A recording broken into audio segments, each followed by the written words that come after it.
for election of chair, please, for the Exeter Haddock? I'd like to propose Councillor Michael Mitchell. Second that. Sorry, can everyone use their mic so we can all hear? I'd like to propose Andy Ketchum. Sorry, and your councillor? Bede. Okay. Any seconders for that one? Second that one. Any other nominations? So could we have a vote, please, for Councillor Mitchell as chair? Thank you. And I think that's pretty well carried. Councillor Mitchell, would you like to come forward?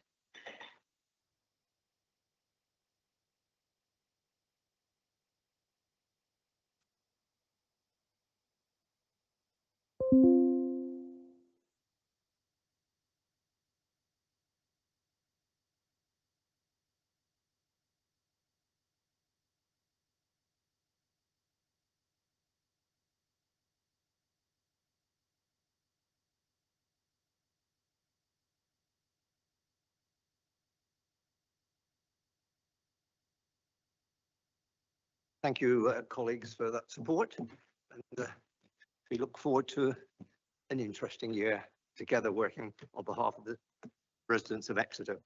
And I will point out, as chair, I will not be voting as for the vice chair. That is up to you to make the committee decide. I've voted in regard to the chair. And normally I will not participate in the voting unless it's a tied vote after acting as chair. But on matters affecting my own division, I will both speak and vote where necessary. Thank you. Can I now call on nominations for vice chair of this committee, please? Yes, can I nominate Angie Nash, please? Thank you.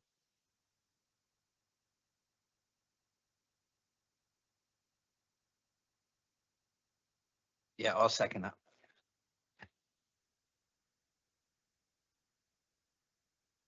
Councillor Ketchum.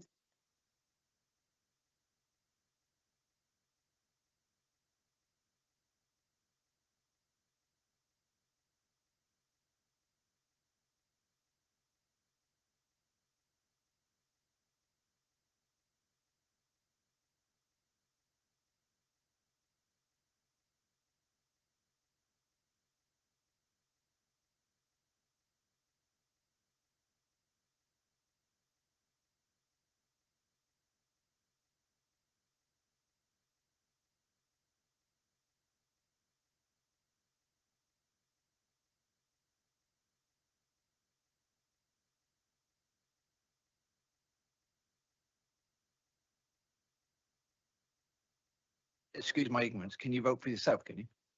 Can you vote for yourself?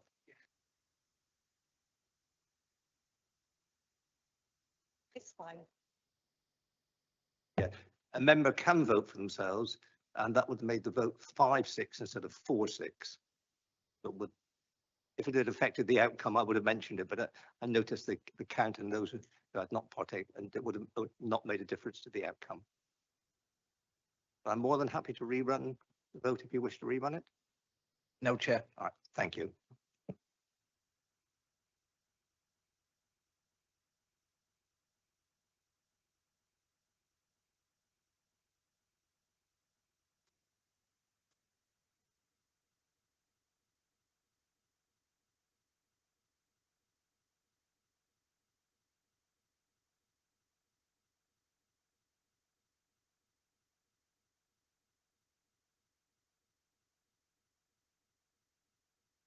Those you're new to local authorities and those not, these are the sort of business arrangements for the meeting.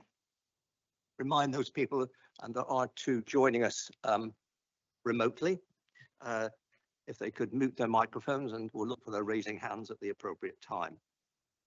Remind to everybody present that this meeting is being live screened, so you might find it useful to switch your phones off and put them away.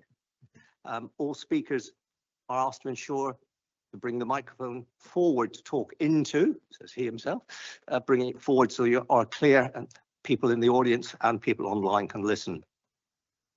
We work on the assumption that people have read the papers in advance. That's both for the members' interest, and there's no need then for officers to verbatim go through paperwork.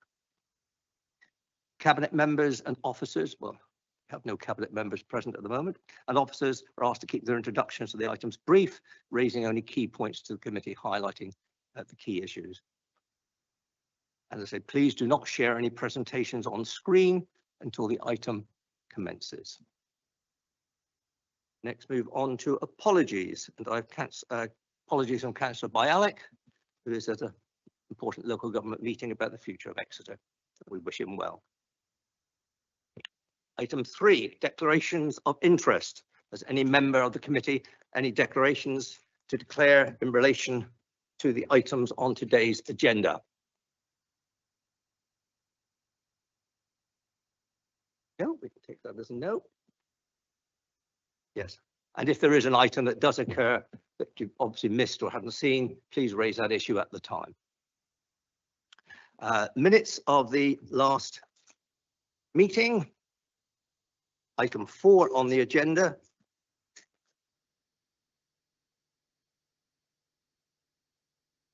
Which in effect was vastly awkward for most of us who were not present at the time. So I look forward to anyone who was present, Councillor Ledbetter or our colleagues from Exeter City Council, to assume that these are reasonably accurate records, and Councillor Westall, accurate records of what took place at that date. Yes, thank you.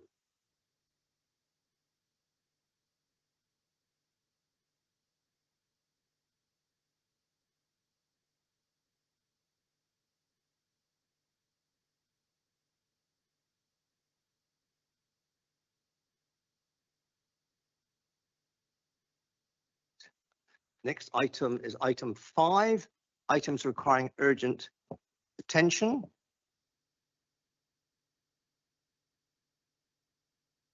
There's just one item. It's just ready to confirm the members' training this morning on the process of the local transport plan, just to confirm in this meeting that it has taken place.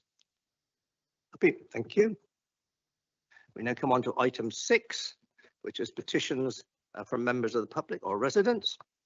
And there are 2 listed, one present and one online. If we deal with the first one, Owen, keep on saying Councillor Foggin, I forget she's no longer Councillor Foggin. So Owen, if you'd like to come forward to the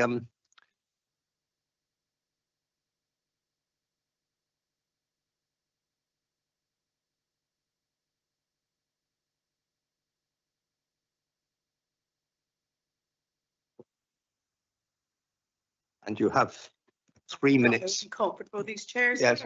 No.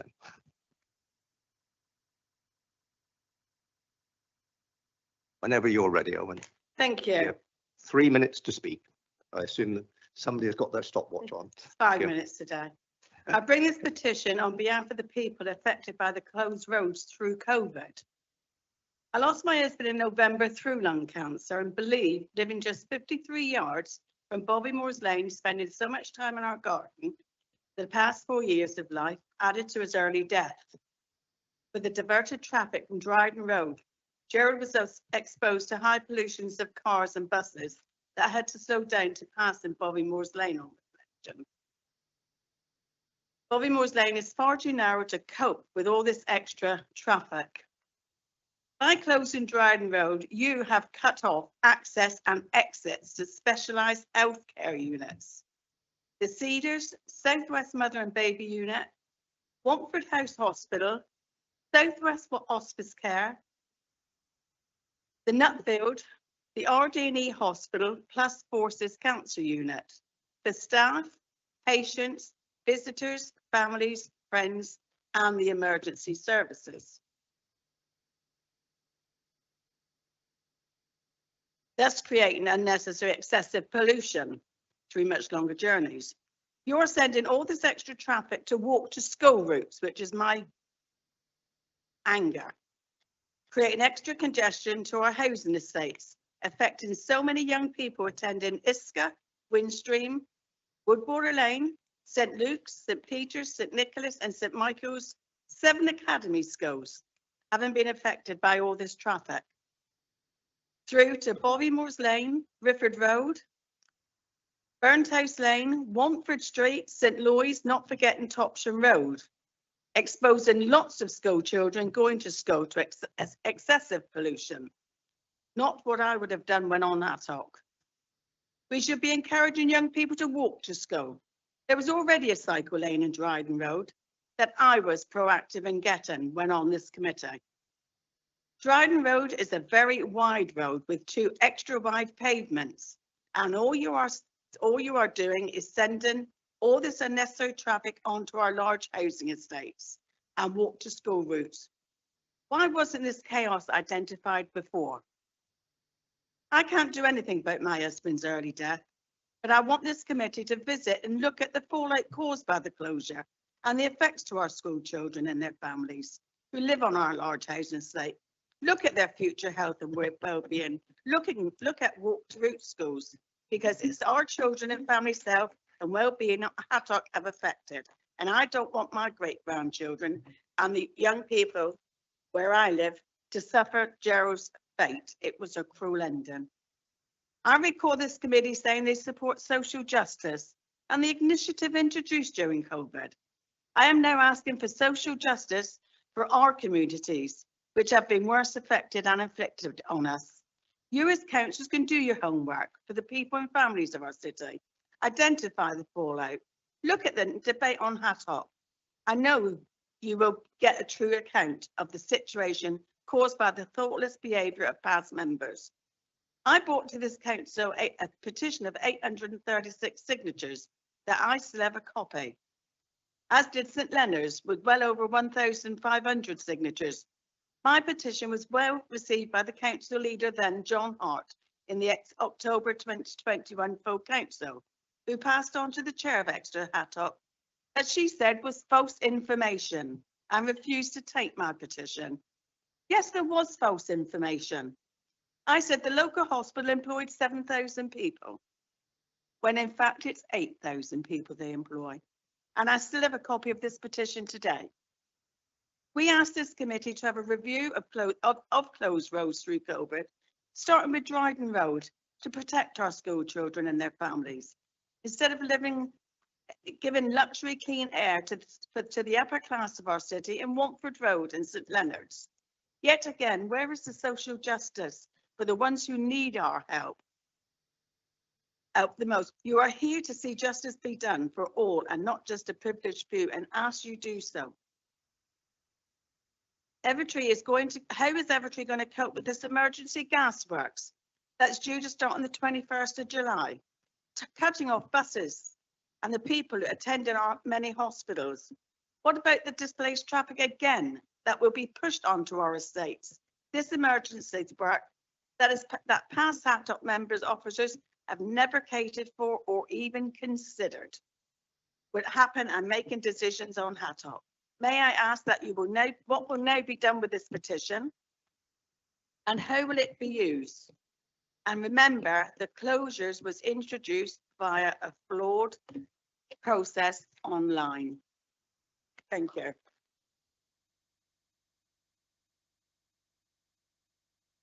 That one in there, all right? Thank you, Owen. Using my Thank you. using my prerogative as chair, could I ask if, could you just stay seated? Because Pardon? I'm going to ask the members if they want. Oh, any yes, points. sorry, yes, Sorry. of course. I'm using Ask my me prerogative whatever. as chair to ask whether any members have any points of clarification they'd like from Owen in response to her outline in relation to the petition. Councillor Wright. Thank you, Chair. Owen, could you clarify what you're asking for here is a review of the situation and the traffic? What I want is a review and for you to see for yourselves the impact on our council estates and on our housing estates, because the walk to school routes you've actually killed. Because if I was a mother, I would not be allowing my child to walk to school today along those busy roads. That's all you've done. You've diverted traffic onto walk to school routes. And I just cannot believe it was ever allowed to happen at this council. And I think that the whole process needs reviewing. I was sat at a meeting and I mentioned about Watford House. And they said, oh yeah, they did say that it actually takes 6 minutes to transfer a patient instead of 2. That patient being transferred down to the Cedars would be transferred for a place of safety. So you can imagine what that patient would be like. It would be needing lots of care and less time. But in fact, you've created time. And I think it's cruel the way you worked. I really do. No one had the capacity on that past council committee to ask what difference does 6 minutes? They assumed it was just a straightforward transfer. And I found that very difficult to swallow.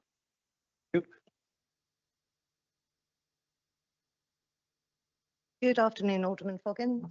I understand that the RD&E have been involved in the consultation and they've expressed serious concerns. When I say consultation, I don't mean with the council, I mean with local residents. And I believe they have serious concerns about the amount of traffic that is cutting through the hospital and using Bobby Moors, and cars are going at some speed.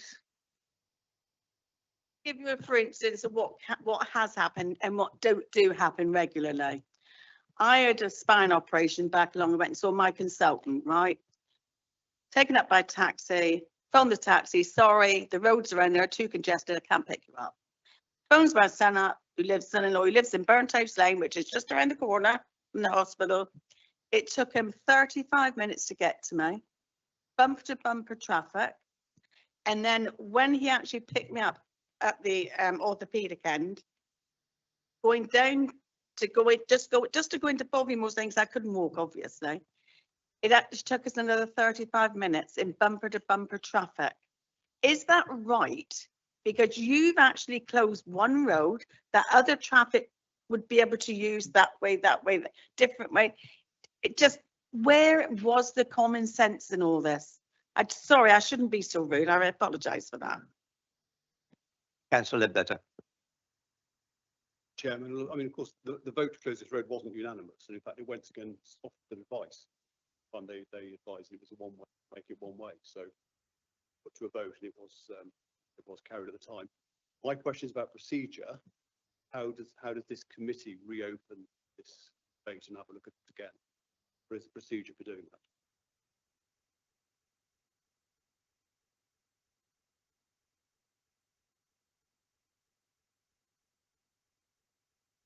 Would an officer like to respond on what happens to the petition now, how they respond, and how this committee is involved in any response? In terms of the response to the petition, we have a set format as an authority in terms of the number of signatures received on that, and therefore the level at which it gets responded to. So we'll make sure that now that's been received, that will be recorded, follow that process, and we'll respond. Within 15 days, when you will have a response. What are the powers of this committee to further discuss this matter following that response?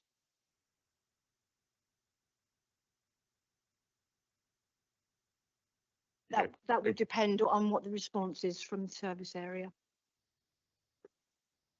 And members will see that response at the same time as Owen get the copy.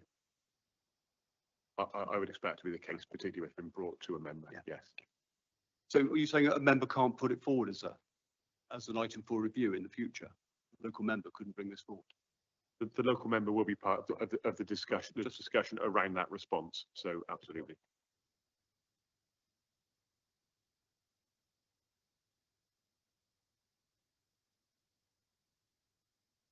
The constitution has changed in the last 18 months, but not necessarily in review of that point. So as the elected local member, would it be in my scope to request a special meeting to discuss the opening of Dryden Road, especially in light of the upcoming roadworks, which will potentially increase the impact on local residents? Well, first of all, we have to 15 days. all of us will see a copy of the response that Owen's getting in regard to this matter.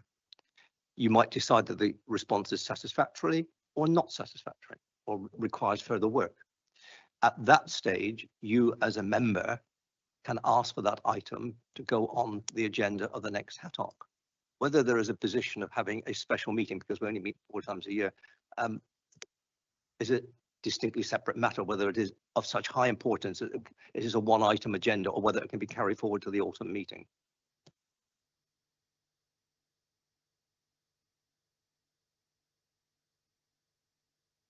Yeah, as I'm new at this, I just don't understand. There's so much discontent and it's been going on and on and on. She's got 1,900 signatures. It's so simple and logical. This is not helping the people of that area.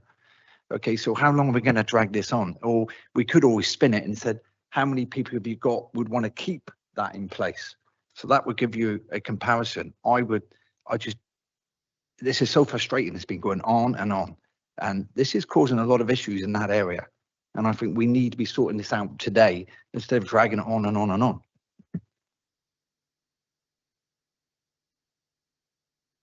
Thank you, Chair. Yes, I'm just wondering about the procedure because the petition has been brought to the HATOC committee, not to highways officers in my belief.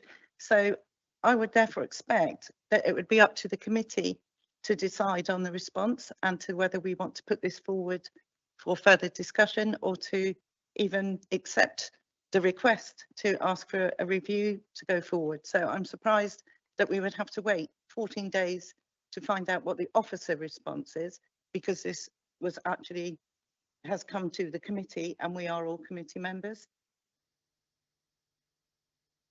Councillor Hill. My question's already been asked. Andrew? And if I could ask quickly, just for clarity from officers, if this committee decided it wanted to change things, it have to be a legal traffic order.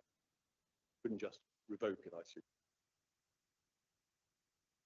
For clarity, Councillor Ledbetter, as you've indicated, yes, there is a legal traffic regulation order behind the prohibition of motor vehicles that exist on Dryden Road.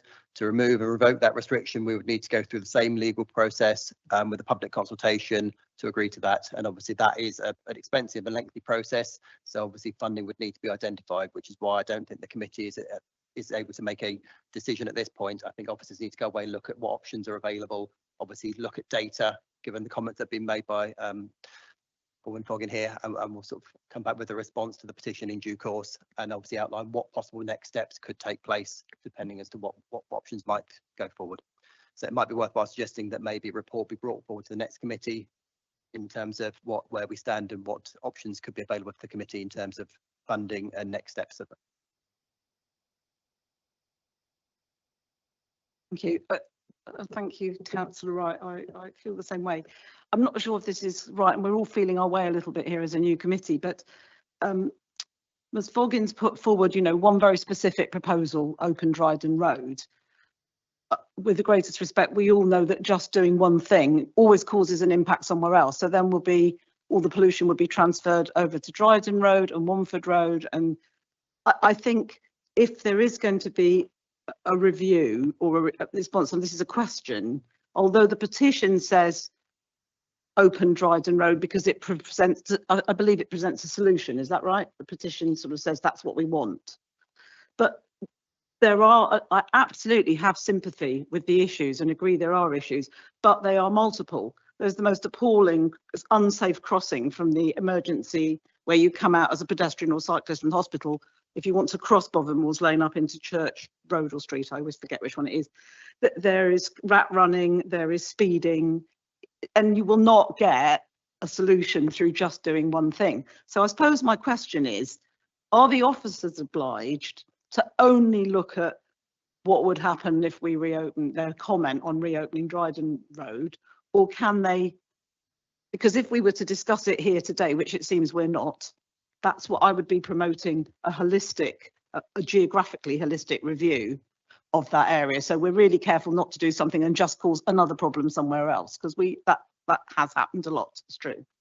So do we have a clarity if the officers have, in constitutional and quasi-legal terms, so the officers have to go away and only address what the petition addresses? Thank you. I think constitutional extra point, I'm in the hands of the committee. Nobody, all we have at the moment is a petition which will work through the petition scheme as laid down to the council in exactly the same way a petition goes through Exeter City Council, where it goes to council, it can then be referred to scrutiny, or depending on the number of signatures, it goes to another process. Right? So there's a process for the petition. That's one thing. There's the question of the issues raised by the petition and traffic management generally in that geographical area, which might be somewhat, as Councillor Weather also might have an impact just beyond that, the area mentioned by Councillor Foggin. It is at your discretion whether you want the officers to report back at your next meeting on this matter, to pursue this matter or not. That we are entirely in your hands as a committee, and so is Owen, whether you want to. She will get her response in 15 days. But if you believe this is serious enough to be an item on our next agenda, but to have a wider look at the area and review what is going on there, that gives the officers time to gather all the meaningful data and for us to have a meaningful debate. I'm sorry, local government is slow, but that's it, to me, the best route out of it. But I'm in your hands if someone would like to propose that. But first of all, Councillor Nash, normally I don't let you have a second bite, but that's the first meeting. So I'm very well aware that this road closure was actually implemented very quickly and with very little consultation.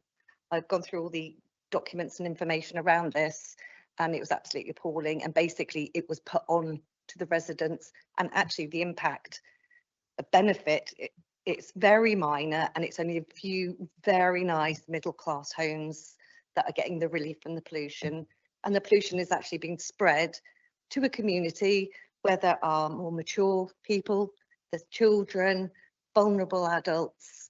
And I personally think that, as my colleague Councillor Stevens has said, this has been going on now since it closed in 2020 during COVID. So it's been going on for 5 years, and I think the residents have had enough, and I think this needs to be addressed, and I would propose the removal of the TRO and reopening of Dryden Road. Thank you, Chair.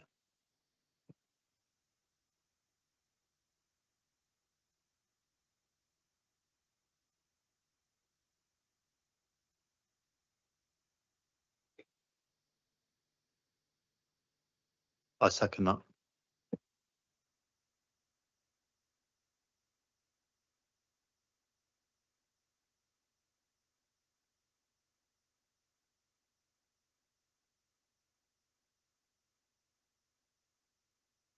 So the proposal is to revoke the prohibition of motor vehicles on Dryden Road. And I assume do you want that vote taken at this time and a report to come to the next meeting? Is that? Yeah, we can report back to the next meeting, Chair. Right. Oh, we now got another roll. I've got two other hands up first. I'll come. Yeah. So we have a proposal. We have a seconder, yes, for that one. Yes. All right. Councillor Wright first, then Councillor Weatherall. I would like to propose to amend that proposal, because I don't think we were proposing, please investigate overturning the traffic order. That's for her to speak. What has been requested, from my understanding, and what as a committee we were asking for, was a review, an impact review, for want of a better term. We're not, this seems to have now got completed into, as a committee, are we proposing open up Dryden Road and tell us what might happen if you do? I think a wider report was what was being asked for, an actual up-to-date impact assessment of the closure of Dryden Road. I think if we say we want you to investigate opening it, bring forward a report about opening it at this stage, we're preempting actually getting information and having a good debate about it.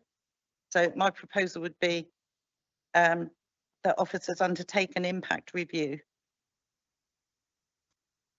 Sorry, an amendment, and report back to the next meeting. Right. Thank you, Chair. Is there a seconder for the amendment? Thank you, Councillor Wood is amended. Right. We're now discussing or talking about the amendment. Unless the proposer or the motion is happy to accept the amendment, we'll discuss the amendment and then have a vote on that. And if that then becomes the substantive motion if agreed. All right. Councillor Wetham.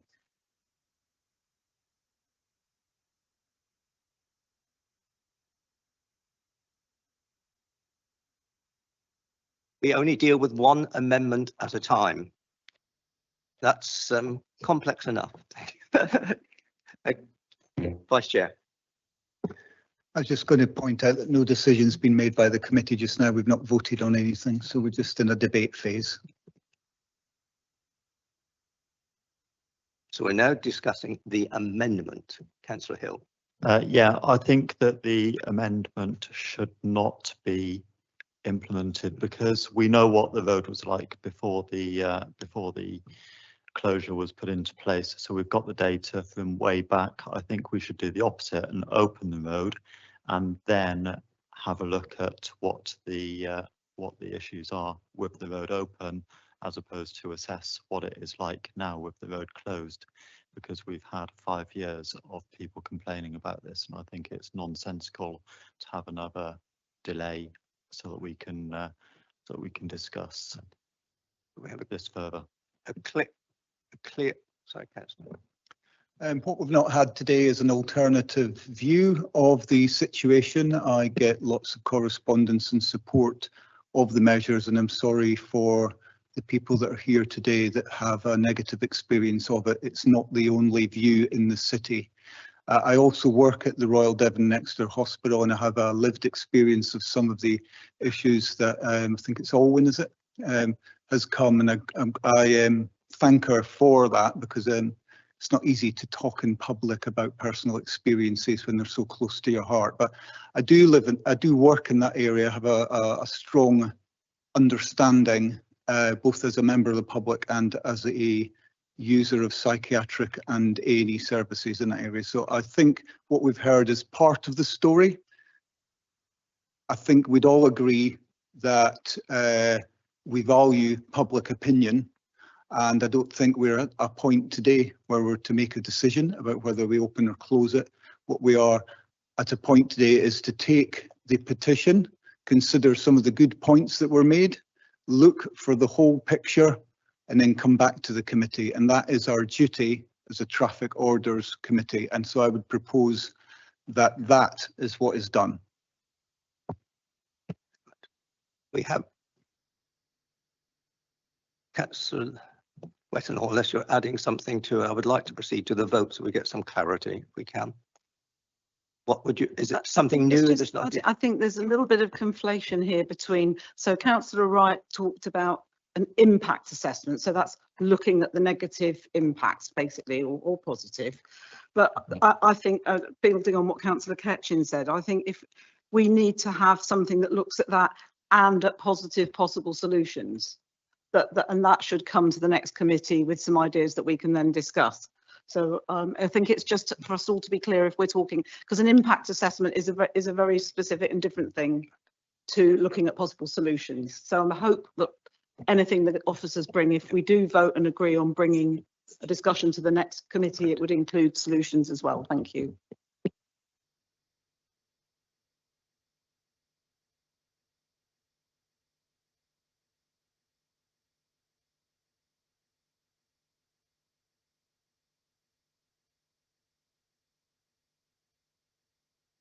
Yeah, Reid.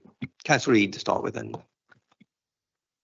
Yeah, it sounds like the amendment is more or less asking for what Owen was asking for, a review of the impact of what's happened since we've done it.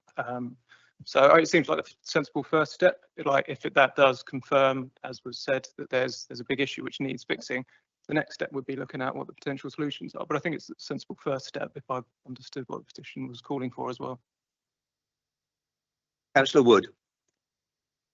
Thank you. I think it is important. What we are talking about here is something that's been in place for a long time. The negative impacts that we've heard are still ongoing. So I think we do need to move as quickly as we can. But as the chair has said, it is local government. It doesn't move quickly. And one of the reasons it doesn't move quickly is because of the fact that it's public money and the impact it can be so widespread. So that is why we move slowly, and it's unfortunate, but we do need to look at this properly. Otherwise, we stand the risk of just a knee-jerk reaction, if you like, black or white. So I think it's important that we do know the impact of what we have done, what the committee, not ourselves, because I think most of us are new. So it's what the committee, the impact of what the committee has done. We need to be aware of that. And then we need to look at how best to come up with a solution for that particular setting. So let's have a look at the impact that's happened.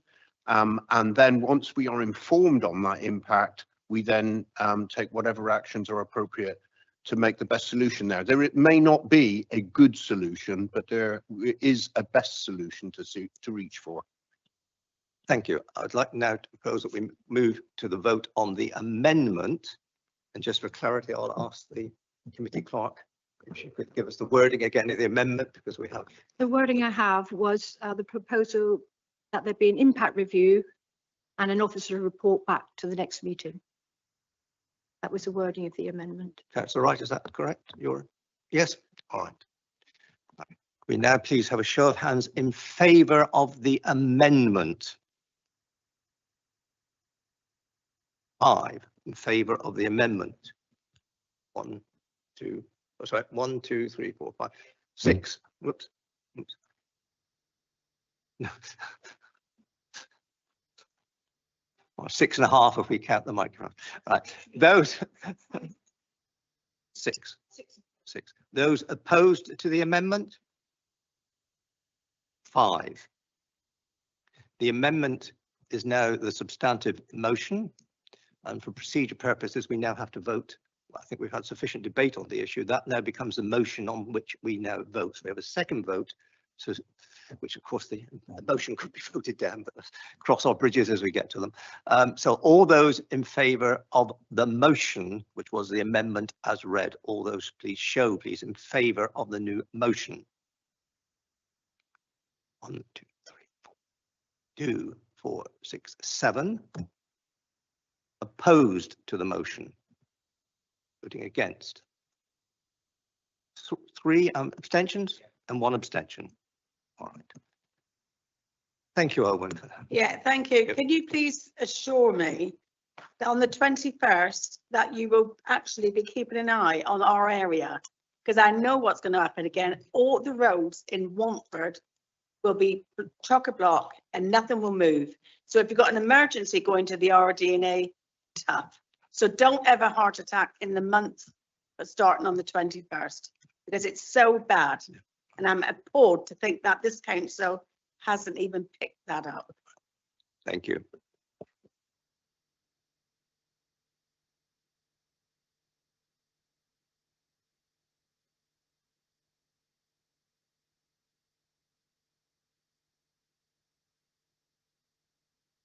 Marianne Holden here.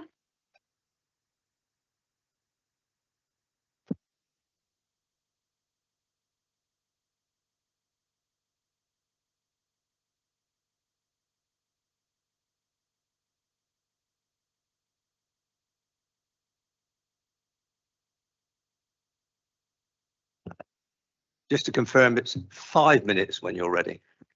It's going to be quicker because Olwen's said most of it, and I'm just here to support previous proposals. So I don't know how much you want me to say, but yeah, that's what I'm here for. Clarity of everybody. This is not a separate petition. No. You are speaking in support of the first petition. Yeah. I don't need any more.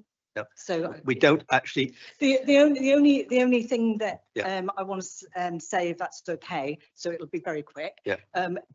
To add to what's already been said is that we've completed a new petition and an online one, and in total these are new, not the previous petition, of 1,148 signatures in 3 weeks. Clarification, you might not know this.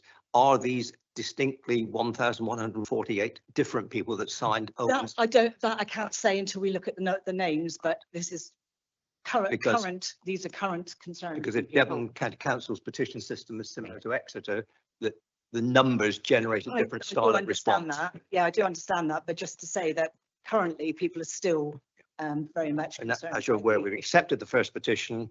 It's gone through our process for a response within 15 days, and Yeah. you now know that Yeah. the committee have asked for a report Okay. at its next meeting to take this matter further. Yeah. So just can I ask? Yes. I'm here. When the committee discussed this, because I've obviously not been to a HATOC meeting before, so when the committee discussed it again, where do all our comments and information, how does that get to you? Officers have a copy of the petition. You'll be able to contact any and all of the elected members here this afternoon for them to speak. And is there a public speaking point? Questions? Not at HATOC, no. Not at You can do HATOC, so no. via their local. No. So you need to contact through the officers or submit to members of the committee any representations you've got in regard to the report. And it's best done once you receive the report, so you're aware of what the officers are saying and recommending, so that you're actually talking to the report. So And of course, you can attend as a member of the public and watch online. If it Yes, relates to a no. traffic regulation order, then they can speak. If it is a traffic regulation order that we are changing or amending or revoking, you then are able to speak.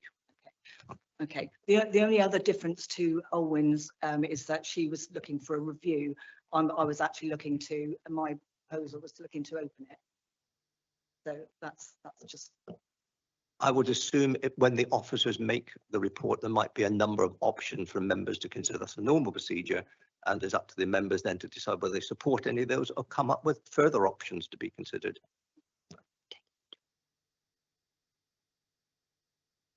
in my speech, but see, I won't go through it all again because we've decided to review it, so that's fine. Right. Thank you. Thank you.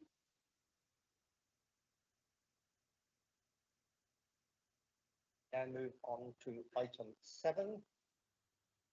Local waiting restrictions programme.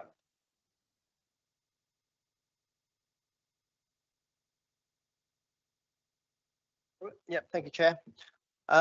Yep, so obviously, as existing members or historic members will be aware, and for new members' benefit, we run a regular programme to review waiting restrictions across all districts in the county. We sort of seek comments and requests for minor quick win changes to waiting restrictions. So this isn't big residence parking schemes, this is minor changes, so limited waiting that might not be appropriate anymore because shops have changed, yellow lines that may or may not be needed, and things like that. Obviously, we ask the members to liaise with your neighbourhood highways officers to consider the requests. They will then put them on the list, which we then obviously batch up and process en masse once a year generally. Obviously, because of the elections, the discussions for this would normally take place through delegated powers that we mentioned during the training earlier. Obviously, because of the elections, we brought it to this committee to agree to seek your views on advertising the proposals as detailed in the report. In future years, we would obviously liaise with that through delegated powers via email. The intention would be, obviously, following this meeting, we'll obviously finalise the proposals, take them forward to our legal team for formally advertising the proposals. That's a 3-week statutory consultation process where we'll write to local properties in the immediate vicinity of these. We'll put notices up on site. We'll advertise it on our website in the local press and seek comments. We will then obviously collate those comments and bring them back to a later meeting of this committee for a final decision. And that final decision could be to proceed as advertised, could be to not proceed, or could be to make some modifications. Obviously, as officers will make those recommendations, but as members, you can obviously decide to go with those recommendations or make changes necessary. Obviously, as I said, so the proposals here, most of them were agreed with obviously councillors that I recognise aren't currently in post. But if you're happy, Chair, proposing to go through the sites in the appendix, member by member, and just see if the local member has any particular comments regarding those sites, and then we can do a vote at the end as to whether we proceed as discussed. Just from particularly new members' interest, what is this timescale from now? And if these are whatever is agreed today, how long before the process of consultation takes place, and how long before it comes back to this committee for further consideration? So the timescales for this obviously will be depending on the decisions from today's committee. We'll obviously be finalising the drafting of the proposals to advertise within the next month or two. And then obviously we'd then collate those responses and bring them back to a committee. I think it's probably, with the timescales of this committee, it's probably tight for the autumn, so it's probably like to be the first one in 2026. And then obviously once we've had the decision at that committee, we would then look to implement. So it'll be sort of like probably spring, early summer next year for implementation. The actual implementation of many of these is a year ahead. Yeah, yeah. And obviously we're talking about it. Obviously, if there are new requests, as I said at the moment, I would obviously any member should discuss them with your neighbourhood highways officers. They'll put them on the list. That list will generally close around October, November time this year, and then we'll start work on the next tranche for delivery late next year, early 2027. Okay, so yeah, so starting with on the list in the appendix. So this is the number of sites for Councillor Ledbetter. Obviously, we've already had correspondence with Councillor Ledbetter, and the proposal is to defer the decision on 4 Street Topsham. There's further discussion we had on that one, and defer that decision to make a final determination with yourself, Chair, and Councillor Ledbetter on that one. And it's also highlighted there was a site that was omitted in the Strand, and again, the proposers we'd add that site. Again, defer that decision on that with yourself, Chair, and with Councillor Ledbetter. But beyond that, obviously, we've got St Bernard's Close, Denver Close, Globefield, and Monmouth Street. I don't know if Councillor Ledbetter has any comments on those. I think only just to confirm that conversation that yes, we need a bit more work on 4th Street, but we'd like to keep within the timescale, 2 months. And yeah, one place has been omitted, was at the museum in Topsham, which we were going to add on. So with those things, I'm happy to approve what you put down for Topsham. Thank you. Okay. So moving on next, we've got Councillor Ketchin with Bullmeadow Road, Collerton Mews, Curie Mews, and Raleigh Road, Victoria Park Road, and Vine Close. I'm very happy for them to go to public consultation. I'm very happy with the changes. Okay. Moving on to Councillor Hill. Obviously, we've already been mentioned Exhibition Road, and again, Chair, I prefer sort of recommend that we defer that discussion between yourself, Councillor Hill, and take that offline and explore options for that one.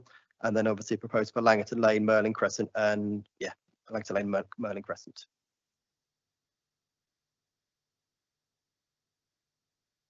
Mr. Wood. Thank you. I'm a city councillor and Pinhouse is my ward, and I've been a councillor for 9 years now, and so some familiarity with that particular area. It is an issue, and we are talking about public consultation, so getting information in, which will include options, I'm sure. And I think Councillor Hill has been talking about perhaps not reaching the businesses properly, not consulting. So I think that as part of the process, so can I just check with the officer, please? You mentioned that when it goes out to consultation, properties are contacted. Does that include businesses? Yes, it will include all addresses within the vicinity of the proposals, yes, whether that be residential or business. So on that basis, I'm kind of hoping that that would meet with or start to address Councillor Hill's reservations on it. The feedback we get from the businesses and the residents. The reason I kind of don't want to see it pushed down the hill further, it's been a long time arriving, and there are some significant issues there.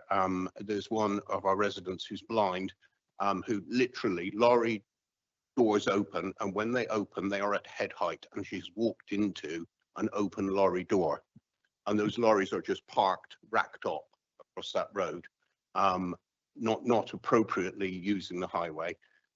So there are some safety issues there, and it's a very long-standing, very slow process. So with Councillor Hill's agreement, it would be useful, I think, for it to go out to consultation. That's not making it happen. That's asking people what do they think of it. So that's my suggestion, proposal. I can just add to clarify for Councillor Wood's benefit. The intention is not that we don't advertise this. Obviously, the intention is that we would sort of delay the advertising of the whole package slightly whilst we've had further discussions on this site. Obviously, there's further discussion about whether we proceed with what's been drafted in the proposal, and the recommendation I'm proposing is that we reconsider the proposals. It may require redesigning, but that decision be deferred to Councillor Hill and the chair of the committee to decide whether, if anything, is taken forward for advertising. I note the comments, and obviously I'm aware of those concerns, and I think Councillor Hill is as well, and we'll certainly discuss them as part of the deferment discussion. But the intention is that if we do agree something, it would still be advertised as part of this tranche of proposals. So moving on, we've got Councillor Reed's site in Vaughan Road. Yeah, we've had correspondence on this. Very happy for it to be advertised. Thanks. Okay, moving on to yourself then, Chair. We've got a site in Cowley Bridge Road and Stoke Valley Road.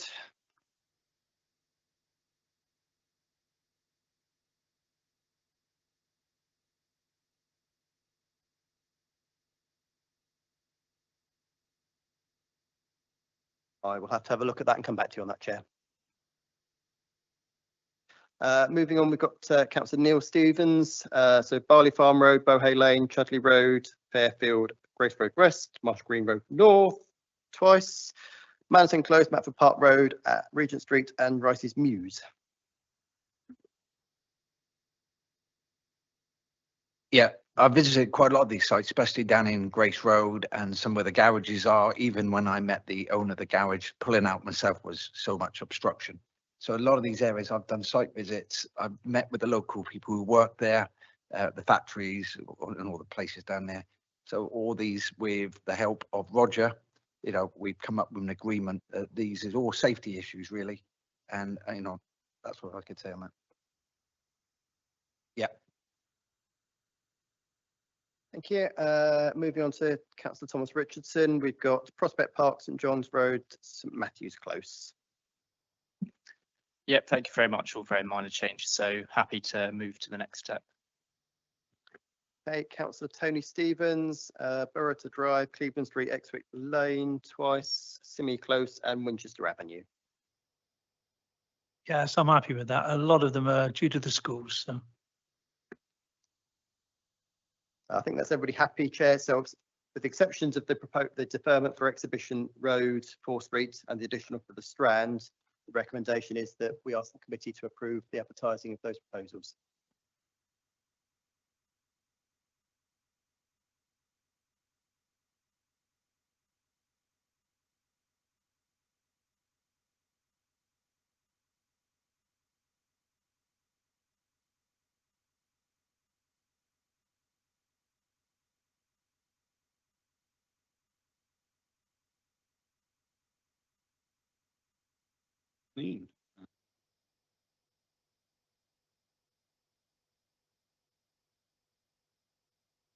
Sorry.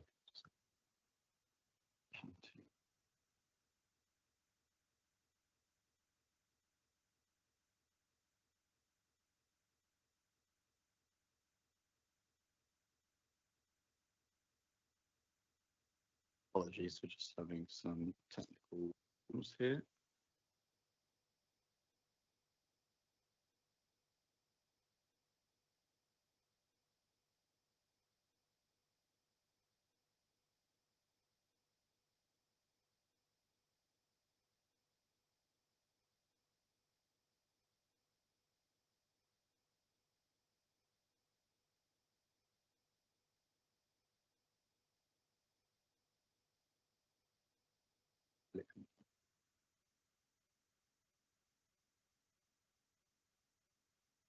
Apologies, everyone. Technology as always.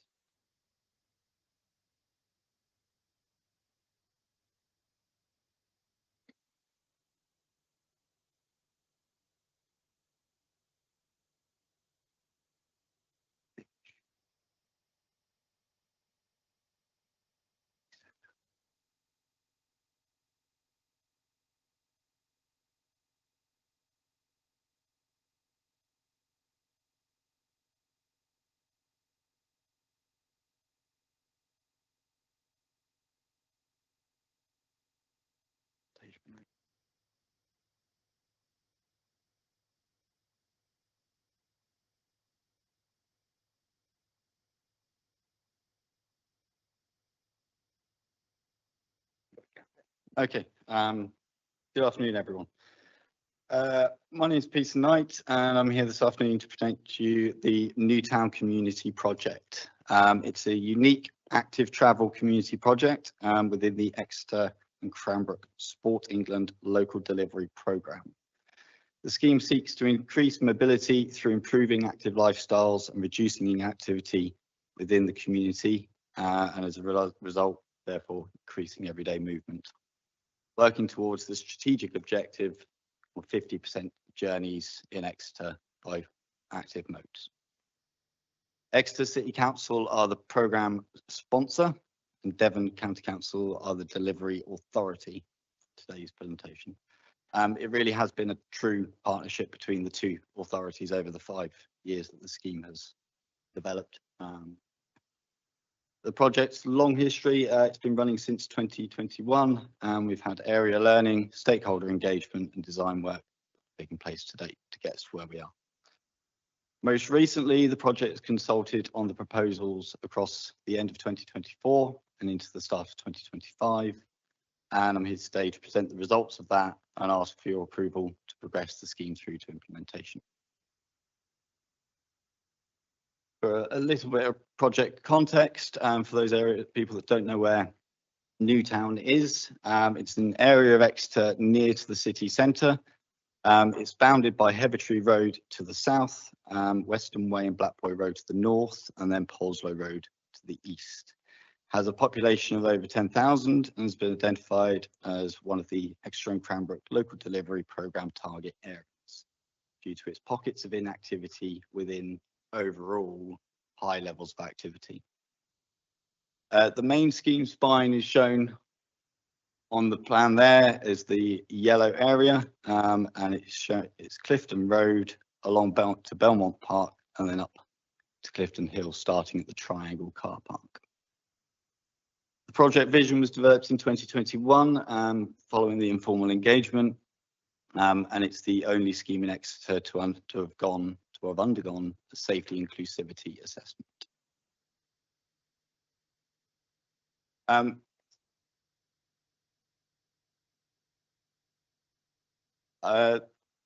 The sections, there's 6 project elements to the scheme as a whole. They were included within the report. I'll just give you a brief overview of each individual run rather than going through full detail. So section 1 is the spur of Russell Street from the Triangle Park car park through to Heathertree Road. The proposal there is to put a prohibition of motor vehicles on that section of road to improve walking and cycling access and to create a small pocket park community area in that section of road. This delivers recommendations A and B of the report, and it does have a reduction of 4 short stay parking spaces. Section 2 is the Triangle car park itself. I won't refer to the inner side of section 2 too much because that is the jurisdiction of Exeter City Council, but obviously the proposals also go around the outside, which is Russell Street, and include the junction of Clifton Road and Russell Street. So those proposals are to tighten some of the carriageways, increase the priority of pedestrians crossing through to the alleyway past the Jury's Inn, the Arnado Hotel. And that proposal delivers recommendations A and D. It's worthwhile noting that there is a reduction of 25 spaces in the car park itself, but there is the provision of additional spaces around the perimeter of the car park. So it is a change overall. Section 3 of the proposals is the main centre of Clifton Road, Clifton Street. This seeks to increase the community space right in the heart of the Newtown area, making it easier for people to use and move forward up and down. Primary delivery point of this one is to improve the safety of pedestrians going north and south past the park spaces that are currently echelon outside the shop. It also seeks to improve the crossing in and out of the shop by providing a designated crossing point right outside the shop front. This proposal delivers recommendations A and E, and possibly due to a subject alteration, it will be recommendation F as well. There is a reduction in spaces at this location, parking spaces, but they are offset in the wider community. Section 4 is the junction of Belmont Road, with Clifton Road. And the purpose of this proposal is to increase the priority of pedestrians and people moving in and out of the park, and to increase the access to that park by creating a raised table. This proposal delivers recommendations A and D, and through its implementation will actually provide an increase of residents' parking spaces in the local vicinity. Section 5 is the Clifton Hill section, and this is the proposal to introduce a contraflow cycling, one-way with cycling. It delivers recommendations A and C, and there is no net loss of parking space capacity. There is an alteration to the layout, but the number of spaces remains the same. And then section 6 is the final link of the scheme, which links through Western Way. This part of the scheme has been scaled back following public consultation and public responses. It is now going to be the improvement of direction in terms of signage and lining to make sure that people are clearer with where they're going. But the option or the suggestions that were proposed via the consultation took the scheme, that piece of the scheme, to too broad outside of the rest of the scheme, remembering that the main spine of the proposal is along Clifton Road itself. And that scheme delivers recommendation A. So the most recently there have been 2 public consultations. The first consultation was delivered by Exeter City Council. It was a 10-week consultation that ran from the 2nd of December 2024 to the 7th of February 2025. There were 4 in-person drop-in sessions held at St Matt's Hall at various times of the day and week, make it as accessible as possible. We had 58% supportive comments and 21% negative comments. Sorry, can I interfere there? You had 58% for or whatever. How many actual people turned up? I think it was 57 individual responses. How many people live in that area? What I will say is that overall, the level of engagement throughout the whole scheme, that is typical with what has come from this community. But my problem there is 58 people isn't the population of Newtown. It's not giving you a general sort of feeling about what you're doing. So that was the first phase of the consultation, okay, which asked about the scheme as a whole. Then the second phase of the consultation went live, which was the TRO consultation. That ran from the 3rd of April until the 28th of April. And those 3 TROs received 212 representations overall, so a much broader spectrum. Yeah, I understand you represent. How many people actually live there? Is it 1,000, 2,000, 3,000? The area of Newtown and St David's is over 10,000. Could I point out to members, you ask your questions through the chair. It's not an open debate. Just My apologies to you. No disrespect to you, but that's the way we operate. Right? Okay, I am learning, so please accept my apology. The consultation, so the consultations, 212 representations received, 75 responses to the prohibition of motor vehicles on Russell Street. 85% of those were supportive. 84 responses to the contraflow cycling, and then 53 responses to the whole waiting and parking order itself. It needs to be stated that these consultations were backed up by engagement with local businesses, schools and other organisations, and these were broadly supportive of the scheme being progressed. There is further work to do with certain groups of the inclusive Exeter, for example, on design refinement to make sure that all aspects are included, and that will be going forward over the coming weeks. Chair. Chair, would you Can I ask what consultation you've had with the RNIB and guide dogs to date in relation to this project? Thank you. So through the development of the consultation proposal and in line with Exeter City Council's charter, we identified the seldom heard groups and we reached out to them specifically. We did get responses back and those responses have been fed in to the design process. We now need to start the next phase of that process, which is discussing finer refinements with those individuals. And I've reached out to one individual, one representative, I won't use their names, I'm not sure if I do have the permission to do so, to start those conversations, and those conversations are positive. I point out to members it's helpful if we let the officer complete his report, then go through the questions that you've got, so that we aren't constantly disrupting the flow of the points the officer wants to make. As we said, officers make short reports at county. It's not an Exeter City Planning Committee. Yeah. So those are the most recent consultations today, and they've led us on to some project alterations have been going on throughout the entire development phase. One example is the introduction of the walking route through the Triangle car park. That wasn't part of the initial proposals, but that has now become a designated route through. Another example is it was picked up in the consultation that Gordon Road, the inclusion of a dropped curb, very simple little bit, would be helpful to pedestrians and wheelers in that area. So that has been included.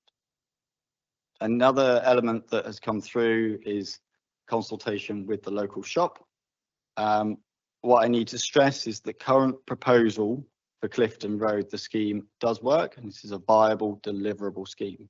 However, to make it easier for the shop to receive their deliveries, they've asked us to include the provision of a loading bay.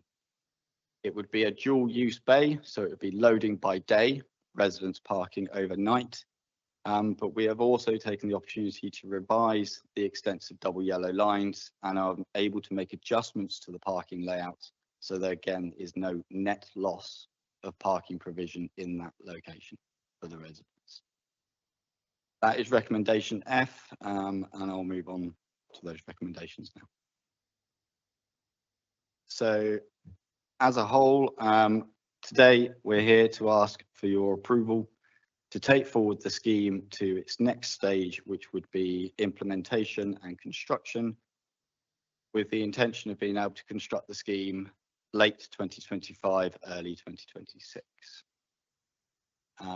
Would the committee like me to run through the recommendations, or are we happy that they're listed as per the report? Point of clarification, you talk about the starting of the scheme. What's the actual length of completion for all the components? In terms of construction? Construction, yes. In other words, you're saying sometime will start potentially in 2025, 26. How long before this whole scheme will be completed? The intention is to have it finished by the end of the financial year. So March 2026. Thank you. That's in line with the funding portfolio that we have available to us. Open it up to members who wish to ask questions. Last. Oh, sorry. We have some public speakers. Let the public have their say. So call forward, please. Councillor Lucy Haig, who's allowed 5 minutes.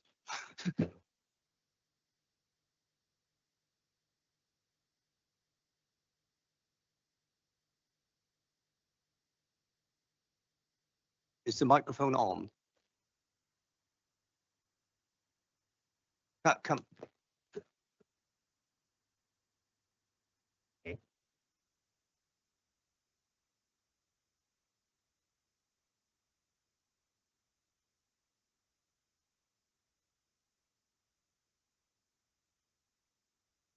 That's better. Thank you, Chair. Chair, as a councillor for Hevertree Ward, I wanted to highlight that Hevertree Road is a vital route for Hevertree residents, accessing the city centre, bus station and St Sidwell's Point. The aim of this project is to make it easier and safer for people walking, wheeling and cycling. So let's look at the plans for Russell Street and the Hevertree Road junction. On approach from the car park, cyclists and pedestrians are segregated until they reach the Pelican crossing on Hevertree Road to Denmark Road. If you are walking from Hevertree towards the city centre or vice versa along Hevertree Road, can officers explain what mechanism is in place to prevent collisions when the Pelican crossing lights turn green? Whether you are blind, partially sighted, or wearing headphones, or simply distracted, how do you know you are entering a conflict zone? How will you know what you are walking into? Who gives way? Your 2021 consultation highlighted that residents wanted to see walking routes safer and usable for all. But these plans show inconsistency in the use of segregation and shared space, something the RNIB strongly opposes when designing for our blind residents. Consistency of design is essential for safe and independent travel, whether to work or leisure, and helps prevent self-exclusion because the journey is fraught with anticipated danger. The L-shaped tactile paving by the Pelican crossing provides some guidance for the blind and visually impaired, but when shared with others, it offers little, especially if pedestrians or cyclists are waiting on top of it. Potentially, if a pedestrian or cyclist sees a green light or an audible alert and is focused on crossing Hevertree Road, they may enter the shared space at pace, as highlighted in your equality impact assessment. Which warns those who are visually impaired can find shared use difficult to navigate, particularly where cyclist flow is high. It is recommended that ongoing monitoring of shared sections is undertaken to manage potential conflict. For blind residents, there is no potential, it is real. Members hold the legal obligation under the public sector equality duty to consider this. Therefore, it is clear opportunity to create a segregated crossing and continue the segregation along Denmark Road, separating cyclists from both people and vehicles. Designing this now may be more cost effective than retrofitting later, when the updated new LTN 120 guidance and Active Travel England regulations come into force following the bus bill's implementation. A registered blind resident has been invited to a design review, which is encouraging. However, I strongly recommend that the RNIB, who were not invited to this consultation, despite being a Devon County Council stakeholder, be formally invited along with Guide Dogs for the Blind to evaluate and co-produce these final design plans. Otherwise, Devon County Council risks ignoring its own Director of Climate Change, Environment and Transport's guidance on the approach to inclusive design, discussed by this committee on the 15th of October 2024. The Council endeavours to meet the needs of all people, ensuring that walking and cycling infrastructure is accessible for individuals with protected characteristics and follow appropriate guidance documents during the design process. Because if we design for residents with disabilities, every other resident benefits. As the Highway Code rightly indicates, it's with its hierarchy of road users. Chair and HATOP members, please support the safety of all residents, especially those with disabilities, when considering highways and active travel projects. And if you haven't yet, I urge you to take part in the sighted guide training. It's a powerful way to understand the lived experience of the 4,000 plus blind and visually impaired people living in Exeter. I found it humbling, and I hope you will too. Thank you for your time. Thank you for just keeping. Thank you for keeping within the 5 minutes.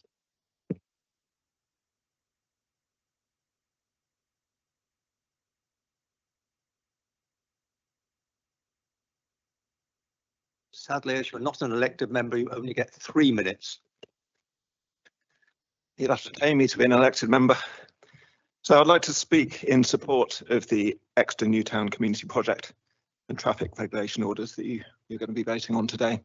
It was a really interesting presentation by the officers. Also, got to say welcome to the new councillors. So these are relatively straightforward minor measures which will improve the Newtown area, not only for residents, but for Exeter citizens as a whole. Navigating the Triangle car park as a cyclist will become much more straightforward, and the creation of a coherent and safe route along this obvious desire line will encourage more people to choose active travel. And as we know, increased levels of active travel mean lower pollution, less congestion, better health outcomes, and therefore less pressure on the public purse, better road safety, less road damage and potholes. And as a regular cyclist, I urge you to be tough, not only on potholes, but on the cause of the potholes, which is heavy vehicles. Traffic congestion costs the UK £8 billion a year. Physical inactivity costs the UK 7.4 billion a year. Car pollution, 6 billion a year. Road damage, 14 billion a year. And promoting active travel is a cheap way to mitigate these huge and damaging costs, which are an invisible hit to all taxpayers' pockets. I'd also like to urge all councillors to approve the contraflow bike lane on Clifton Hill. This creates a safe route between the residential neighbourhoods of Hevertree and Newtown and onwards into the city centre. This is sorely lacking at the moment. We're currently telling kids that if they want to cycle into Exeter from this part of Hevertree, their choices are right along Poleslow Road, down Blackboy Road and through the Sidwell Street roundabout, or left along Poleslow Road. I wouldn't be happy with my kids cycling this route, and I urge councillors to use these improvements as a starting point for involving the needs and wishes of young people in their decisions, in your decisions. The public consultation on these traffic orders showed us that people want to be able to cycle, walk and wheel, and for our shared spaces to be made more accessible. But surveys show that the number one reason people have put off cycling as a means of getting around is danger, both real and perceived. And the evidence from countless other cities is that one thing that makes a difference in terms of boosting active travel numbers, and that's building safe, protected infrastructure. Exeter is a progressive city with a dynamic, ambitious population. We look out for each other, and we should be setting an example to other cities. By taking measures such as these, which encourage greener, healthier, more community-centred living, you councillors have the ability to make positive, progressive changes to the lives of all Exeter citizens, which I hope is the reason you got into politics in the first place. Thank you.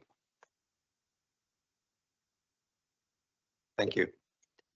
And now from the Exeter Cycling Campaign, James Diamond. Again, 3 minutes when you're ready. That's on, is it? Yeah. I'd like to start actually by just endorsing Lucy Hayes' last comment that when you design for people with disability, you include everyone. And that's very much the spirit of the Exeter Cycling Campaign. And I'm speaking to you as the chair of the Exeter Cycling Campaign. These proposals are really exciting. You might not have got that so far, but we think they are. In 2021, in the first community engagement, Newtown residents made a clear ask. They wanted safer cycling and walking routes, they wanted improved public space, and they wanted accessible and inclusive community spaces. The 2024 community consultation found support for all of the specific elements in front of you today. And in 2025, those voices have remained clear, with over 80% support for all of the TROs that you are considering today. We understand the proposals are supported by all of the Exeter City Council ward members, and they've been endorsed by the Exeter City Council Executive Committee as well. So why are these changes needed? Car ownership in Newtown is low. According to the 2021 census, over 50% of households in Sandford Walk, Parr Street and Clifton Road have no access to a private car or van. I don't believe the people in this room are very representative of that. I suspect car ownership amongst us is much higher, but car ownership in Newtown is very low. Those residents rely on travel by foot, bike, mobility scooters and public transport. You will know that some of that community live with high levels of disability, isolation, economic hardship, and related to all of that, very few travel options. Exeter City Council has just approved a development on the former Clifton Hill Sports Centre. That development will be specifically designed for older people and specifically designed to have very low car ownership. These new residents will directly benefit from the independence to be able to safely and easily walk and wheel to the shops, hospital and health centre. 3 primary schools lie within a 15-minute walk or bike ride of these proposals. Newtown Primary School lies at its very heart. Nationally, Australians have found that over 50% of children wish to cycle or scoot more. What stops them? It's the lack of safety and space. These changes will enable safer travel for children to schools, parks and shops. Right now, the streets are not as safe as they could be. The community have told you that, and your data, Devon County Council data, shows that. In the period prior to 2023, these very streets saw 10 road collisions, 2 of which involved children. And those road collisions have cost tens and hundreds of thousands of pounds in public money, as well as the harm, of course, it's done to those individuals. At the recent Devon County Council election, all parties supported safer and inclusive travel. Labour argued for networks of walking and cycling, health equity and school safety. Councillor Richardson, who I can't quite see from here, told people he would act on rat running, speeding and road safety. And Councillor Hill said he would support road solutions that work for everyone. Well, these have over 80% support. These changes impose little or no cost on car drivers, but will help unlock freedom and safety for those in Newtown who have the fewest travel options: children, older people and disabled people. Please support making safe, easy and cheap travel an option for more people in Newtown and Exeter. Please listen to the community and support making Newtown an even better place to live. Thank you. Thank you.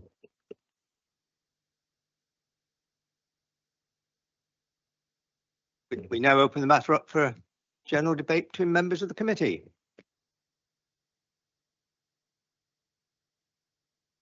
I actually had a couple of questions for Peter first. Is that okay? Okay. I had a couple of questions for Peter. Yes, you can ask questions. Till the end, so. No, you can, sorry, you can either debate the issue under consideration of items A to G, which are required, or you can pose questions and the officer will respond, and I will ask the officer whether, depending upon the number of questions, whether he responds all at one go or wants to interject at a particular time. So depends on the number of questions that we think. Okay. Sort of 2 general questions. I think I read that you did letter drops before the consultation, which was great to see, people getting information direct to their door.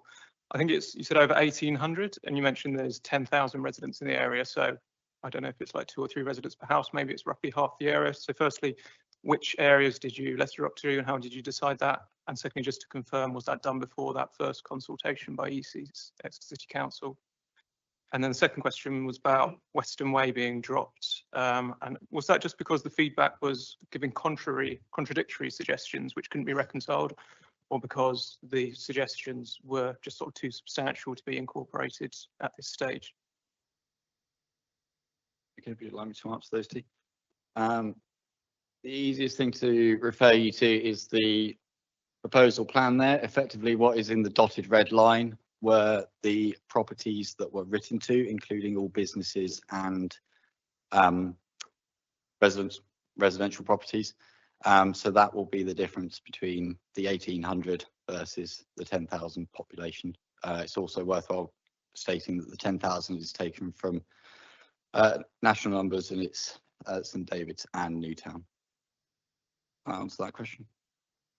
And it was done at the start of the Exeter City Council consultation.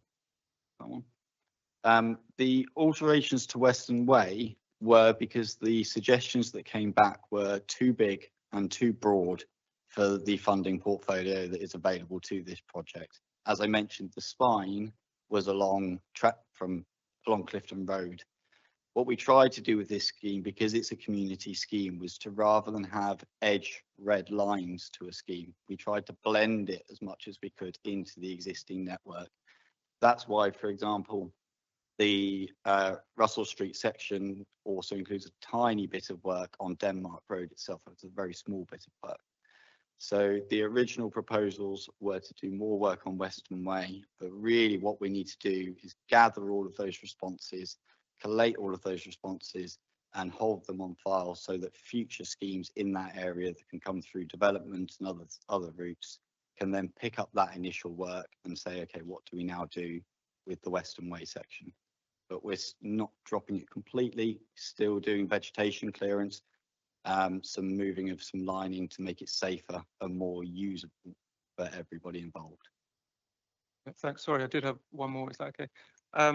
Following on from Councillor Hayes' comment about involving the blind or the RNIB in the final discussion of the plans, we're voting on final. Are we voting on final detailed design plans now, or is there scope for further engagement and involvement in like a final refining, or is it this is the final thing? No scope for any further involvement with, for instance, the blind. So in response to Councillor Hay, I'm not unsure why RNIP weren't included. I will check the records as to find out why that wasn't the case, and I will try to resolve that. Certainly they will be included going forward in any review meetings. You are voting on the final design detail, but there could be slight alterations to get us through to construction. I'm not expecting them to be significant. You know, we're talking the same elements, but you're not voting on the difference between a 50mm curb height that would be appropriate for a tapping stick versus a 20mm curb height that would be appropriate for a cycle. So they are the design proposals. There won't be any significant changes outside of what you're voting on today. Councillor Stevens is next, and I'll say Hope. Thank you, Chair. I'll say. On a point of order, Chair, shouldn't we hear from the local member?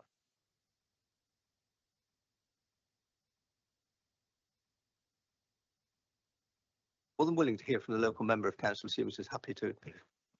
Yeah, apologies, Councillor Stevens. I just wanted to extend my thanks to the previous councillors and the ward councillors who've done tremendous work on this project. And I think it's a real testament of good collaboration between Exeter City Council and Devon County Council. So I'd congratulate all those involved and the officers for providing such a fantastic outline of this project. I'd also just like to thank the speakers we've had today, starting with Councillor Haigh. Thank you very much for those comments. You know, I really hope that going forward, these refinements we can discuss those with the officers.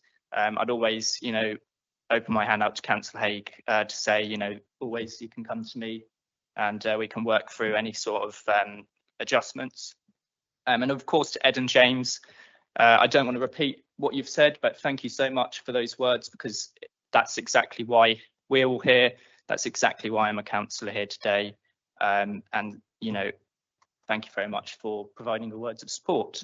Apologies if I'm a bit frazzled. I've just come from my graduation at the University of Exeter.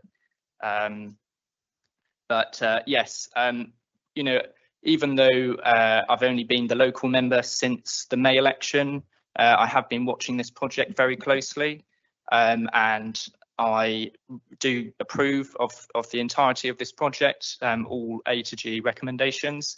I've spoken to the officers, we've had several conversations, and of course, you know, during the campaign, this was definitely something that was completely on my radar and agenda. So with that, I would encourage all members today to approve all the proposed recommendations. Thank you. Thank you. I was getting confused with your city council colleague. I'm so sorry. I'm so sorry. Councillor Stevens. Yeah, this will cross over a bit, so you might shut me down, Chair, and I don't blame you. It's the consultation. A small percentage of people is one of my bugbearers. The 3 people, yeah, really good presentation. James, we need to speak afterwards. You might shut me down. You can find £500,000 to build this, which is really nice, but we can't find £500,000 to clear the weeds off the roads. They've had 3 cyclists come off in Elpington Road within the last 2 weeks because of the way it's been done. So we've got to get a right balance here. We're looking at the presentation for people walking down blind or disabled. These weeds are like big as bushes, but I'll shut you down now. Yes, I was just going to say, you know, we're getting lost in the weeds a bit there, I think, on that one. Sorry, point of clarification. Yeah, yes. just on the money side, just to reassure Councillor Stevens that this is a grant from Sport England, and so this money is specifically for this project. But I, of course, you know, hear exactly what you're saying about the other issues, and you know that's something for us to focus on. Councillor Wright next, and Councillor. Thank you very much. I'd like to thank the officers and everyone that's taken part in this substantial piece of work, and I am minded to approve when we get to that point. Seems slightly a bit of a curveball, but a couple of times in this committee before, I've brought up the issue of the bubble paving in Western Way being right by the roundabout. So if you're blind and you go along and you feel the bubble paving, you are then encouraged to cross 2 lanes of traffic just on Western Way roundabout, which you can imagine is horrendous. And then further up on the junction where there's traffic lights on the corner of Western Way and Summerland Street, there's similar bubble pavement, again, encouraging people with little or no sight to actually cross where there's no pedestrian crossing. So I brought this up twice before, and both times have been told, don't worry, because this is going to be looked at as part of this project. Now, with what you're saying about the Western Way part of it not quite all going ahead, I'm sorry, this is a curveball, but it's really important that that doesn't get dropped. Every time I go along there, I'm just, there are people that are crossing with babies in pushchairs and everything, because it looks as if it's still, it is crossing because of the bubble pavement.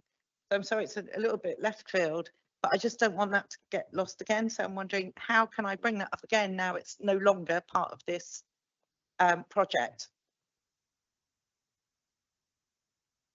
So I won't go into all the detail because it's not appropriate here, but conversations are going forward with development management to make sure that the investigation work that's been done as the precursor part of this project and listening to the consultation responses is passed across to any potential developments in that area for possible contributions.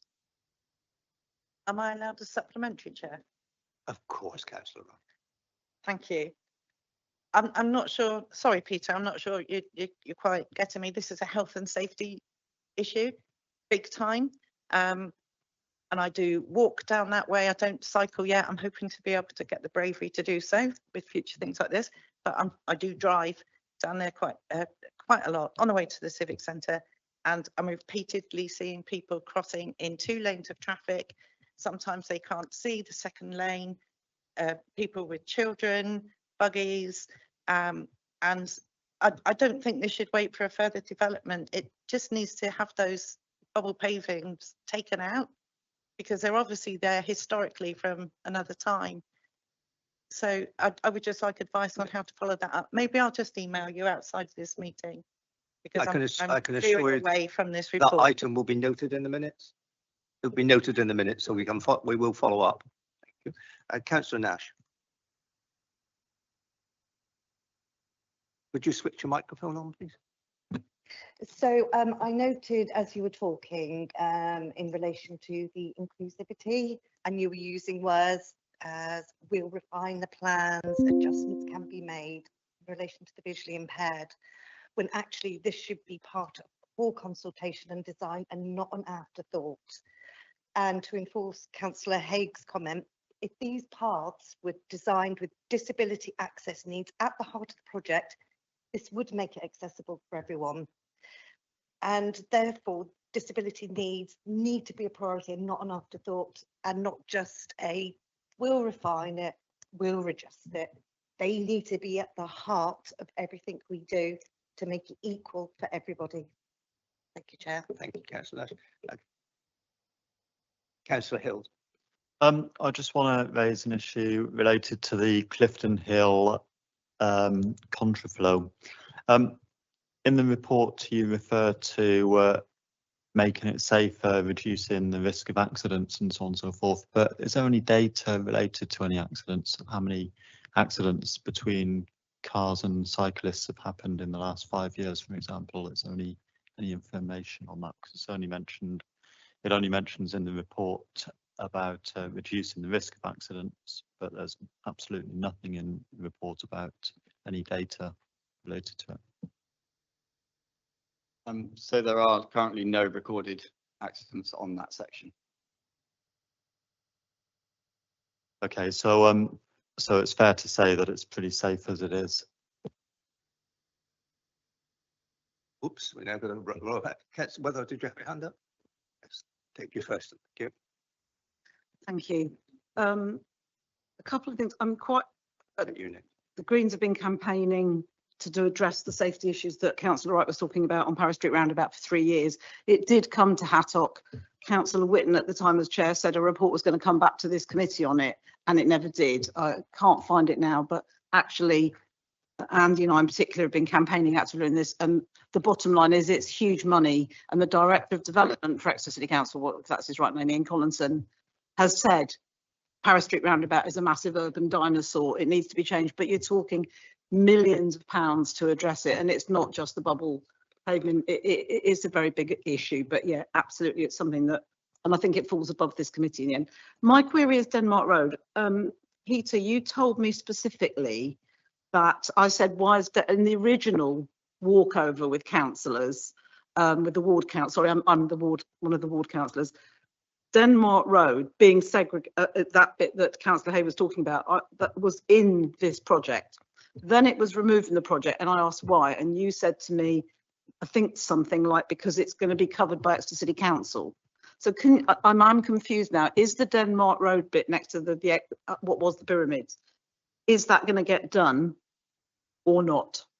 Because I agree that, you know, coming out of the wonderful Newtown bit and then you go to that terrible bit of pavement by the pyramids with the tree stumps and everything. Yes, those Could you works. just clarify what's happening there? Thank you. Yes, those works are included. The tree stumps will be removed and the surface will be relayed to make it smooth and accessible to all. There will be no further alterations to that section. So it won't be segregated. No, that okay. Thank you. The other thing is just to say, as the ward councillor, I've literally had one person say something negative about it who lives on Clifton Hill and is particularly upset about the contraflow. All the other feedback I've had has been completely positive, so I did just want to share that. So I do commend the recommendations to everybody. Thank you. I've got to have, but Councillor Ketchen next. I was just a bit concerned of the idea that in the public domain we wait for accidents to happen before we acknowledge a place is unsafe. I've got lots of stories on Clifton Hill of a perceived danger because it's a desire line for cyclists coming down that hill, and it has been for many years. It's slightly intuitive to imagine cyclists coming down a hill and cars coming up it, and as we aspire to encourage people to make choices that are theirs, that they should feel safe to do so. In the same way that the RNIB encourage partially sighted people to have safe choices, so should cyclists.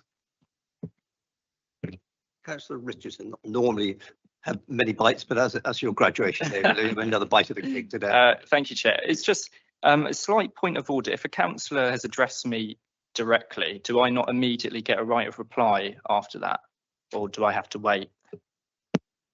If you're adding a point of clarification in regard to something he said that's incorrect in regard to what you said, you know, if he's paying you a compliment, I wouldn't have thought you would necessarily come back.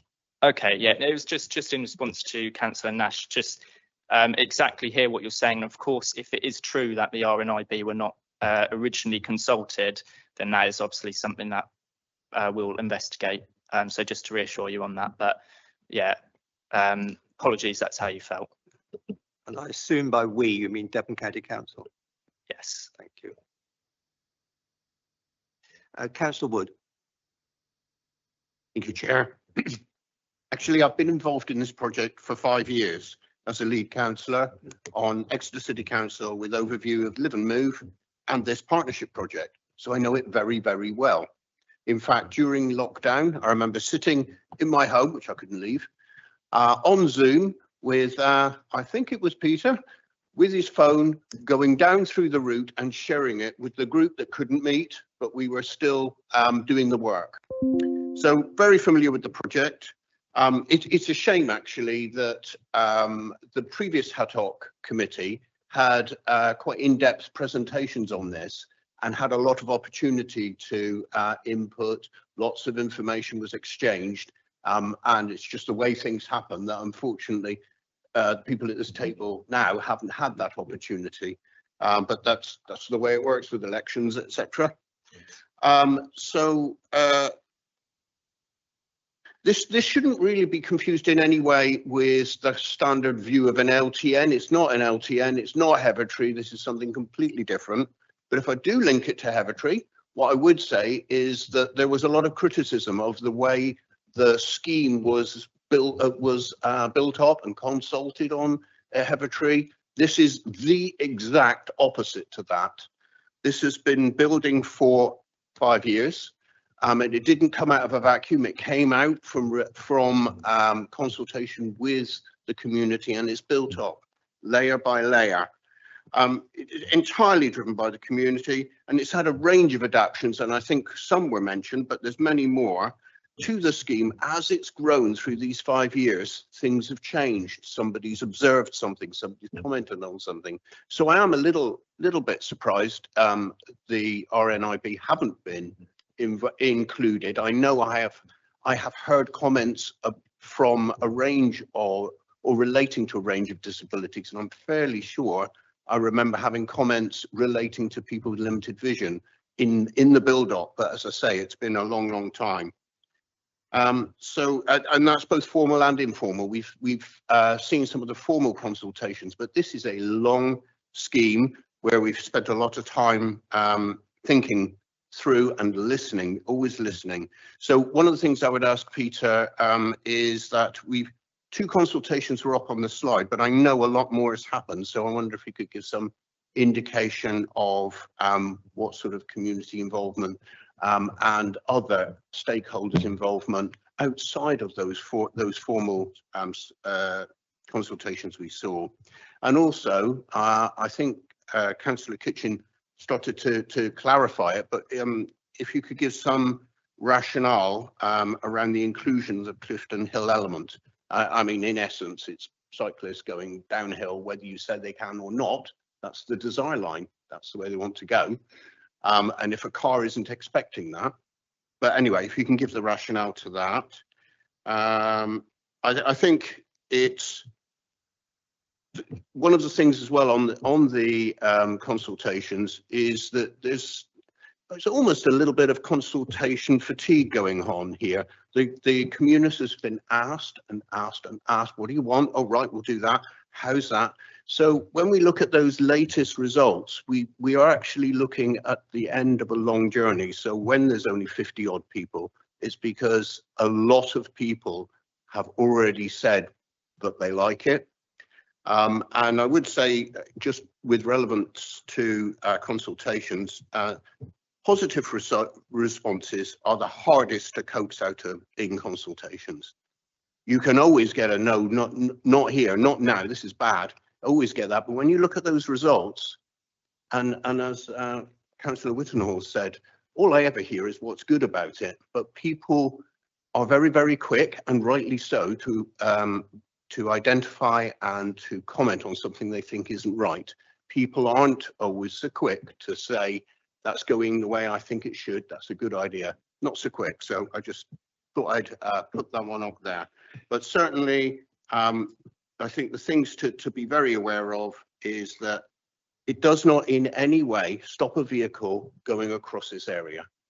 This isn't Hevertree. We're not stopping a direct route. What we're doing is making sure that the range of users of the pavements and the roads are done in a consideration for all the different users. So you have people using mobility scooters, wheelchairs, bicycles, walking, cars, vans, lorries. So in that range, all sharing the same space, this scheme helps those users to be aware of and to respect and to keep the other users safe. So it doesn't stop any vehicle going across the whole scheme. And as I say, it's driven by the community. The community's asked for this, and they're the ones that live here. And I think the other thing to remember when we think about this community is it is right on the edge of the city centre. I'm out in Pinhoe. I would struggle, I think, to feel as comfortable to walk and cycle into the town as often as you could if you lived in Newtown. You can go into town, forget something, go back in again. It's not very far. It's right on the edge of the city. everything's on their doorstep.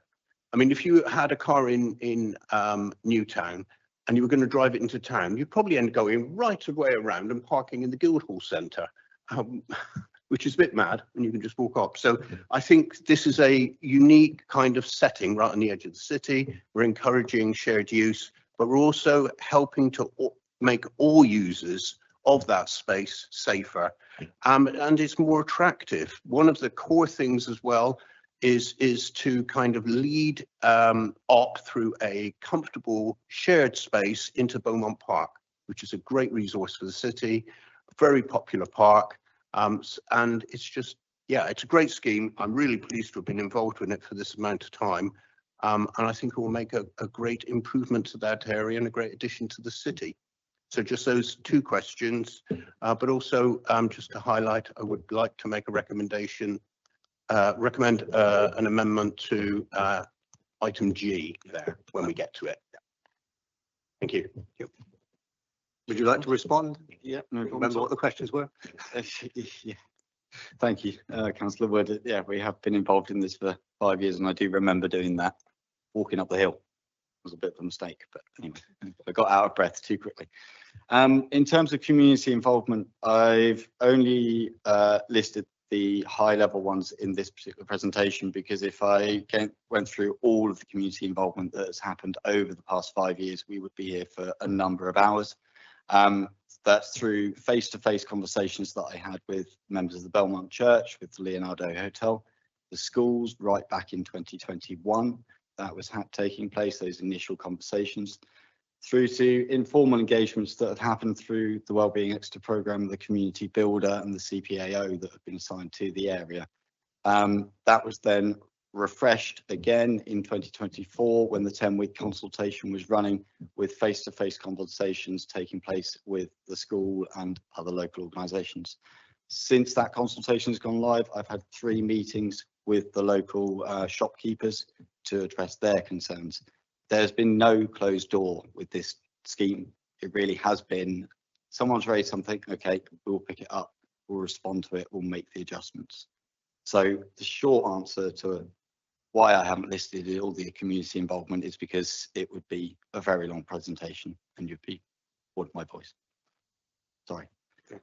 With regards to Clifton Hill, you're completely right. At the moment, there is an existing informal behaviour taking place of cyclists cycling down there against the flow of traffic with no warning to motorists that the cyclists could be coming towards them.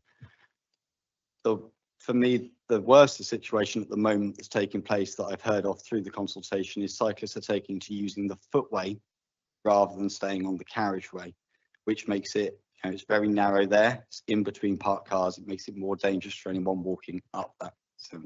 So the inclusion of this aspect is to keep cyclists on the road, to make it formal where they are so that motorists expect them to be there. The adjustments to the parking is purely to provide a passing place in the centre of that parking strip. So it means that clearly a motorist travelling up the hill can see a cyclist coming towards them, pull in, the cyclist can continue on down, and the pedestrians can continue moving on the footway as they should do. So really the inclusion of that element, despite it being one of the simplest and cheapest elements of the whole scheme, is to formalise and improve the existing behaviours that are taking place there. Could I raise four points? One is through a letter that's come to me from one of my own constituents about this, who's very concerned about the nature of disabled. So I'll just read an element of the email. The IA for disability, pages 15, 16 and 17, gives members the assurance that access conflict will be positive. Could you clarify for members a couple of things? One, does the design respect and follow the road users hierarchy, i.e. disabled pedestrians above cycles? If so, presumably, what will oblige a cyclist to stop to allow a blind person to cross a cycle path at a delineated point as described? Note the blind person cannot see the cyclist if courtesy is waving them across. Two, exactly how will ongoing monitoring or shared use, top of page 17, be done, and what criteria will be used for assessment? So to member public in my residence. Second point, possibly a little more straightforward. The City Council has been dealing with two separate applications in regard to Clarendon House, which is on the junction of the Triangle Car Park, and various schemes been put through to us about improving access, etc., into Newtown from there. Does that play a part at all on any of the decisions that we're making today, or does this jigsaw puzzle fit in with what will happen there? Thirdly, on recommendation F, it is to approve the advertising of the proposals for Clifton Road shown in Appendix 5. If no objections are received, what happens if objections are received? What is the process there in regard to that? Objections are received.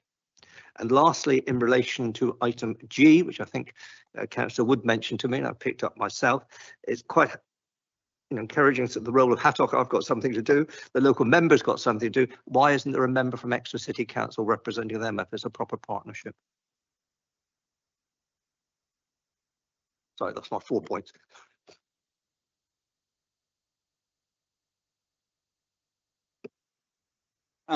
With regards to the priority between blind people and cyclists and crossing, I would have to refer to or understand each in specific juncture to be able to answer what specific infrastructure is in place. But yes, it will follow the priority. Thank you. Please do so. With regards to ongoing monitoring, it's my understanding that there is additional funding potentially aligned or available within the portfolio to monitor the scheme. So those discussions will be going on as we get to the implementation stage. Clarendon House, I'm unsure of the exact amount I can disclose, but yes, the proposals that have been taken forward as part of that scheme are linked in to what has been taking place on Western Way.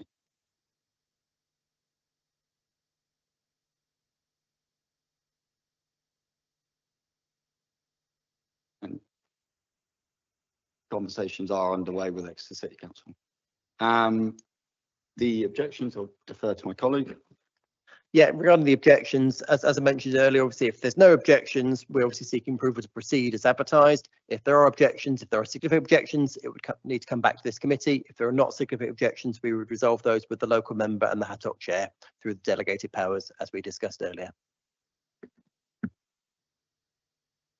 Yeah, with regards to the partnership of recommendation F, recommendation F deals with the advertising of a traffic regulation order. That is under the jurisdiction of Devon County Council. Therefore, it's the members of Devon County Council that would have to resolve that. Oh, sorry, my mistake. Again, it's to do with the authorisations to do the jurisdiction of the two committees, but Exeter City Council would have involvement in the initial discussions.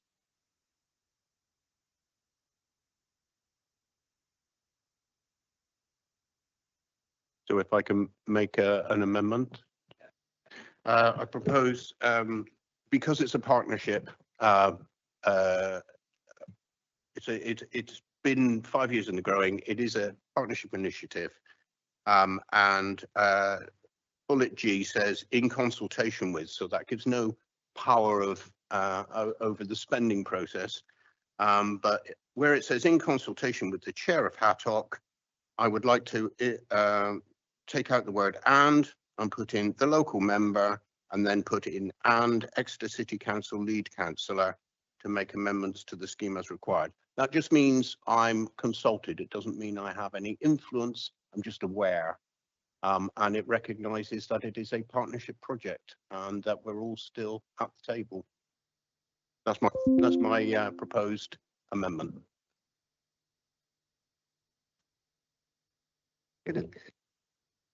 Reply whether there's any constitutional reason why that cannot be incorporated.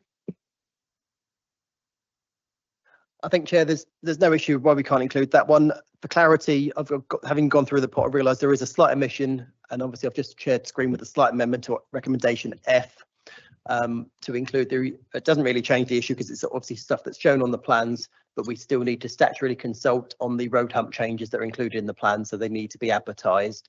So it's just a minor tweak to F, where we're also seeking to approve the advertising of the road hump changes shown on the plans, and to implement the road hump and make some traffic regulation orders if there are no objections received. If comments are received, then obviously we go through the process we've just debated. So it's just a legal sort of issue to cover that off now, but obviously I've included the recommendation, the changes in G that we've just discussed as well.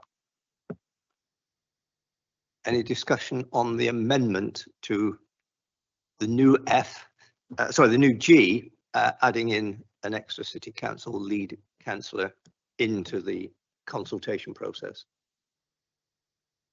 Yes, councillor Reid. So who is the lead councillor? What makes you the lead councillor? It's just being modest. That one. I'm the portfolio holder for that includes within my portfolio Live and Move, which is the our project that has kind of driven this. So as Exeter City Council and Devon County Council working in partnership as they should. And so I'd just like to see that through to the end, really. Just wondering if that is clear in the wording. Would it be better to be portfolio holder? Instead of the word lead council. Or the appropriate portfolio holder, isn't it? Yes.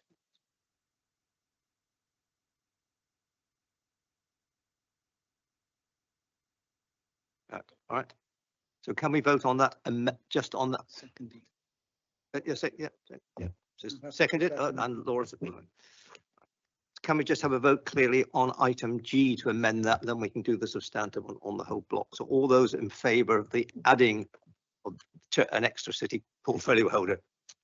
It's unanimous. Thank you. Carried. Now, could I have a proposer in regard to recommendations A to G as amended? Sorry, I need a proposer in second. So the ward division member is proposing, and councillor Ketchen is seconding. All right, so that is duly proposed and seconded.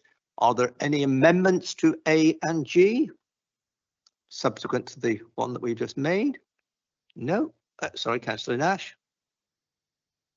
Could we have somewhere in here, and I know I'm harping on about it, about the working with disabled groups other than the Inclusive Exeter? Could that be part of the core process? I'll take the officer's advice, but I think this is statutory wording in regard to a process going forward. I think the comments you made will be in the report, and also a response from the officers will be included in the report. But I think just for clarity, is this for this scheme or is this for all schemes going forward? All schemes going forward. I think obviously, I think it's standard practice anyway. We should be doing that one, but I'm happy if we can note it in the minutes or add it as a recommendation. I don't know what your thoughts would be on that, Wendy. I think we have some in the background. It's very difficult to hear sometimes. So if I could just ask, just listen to the committee. Thank you.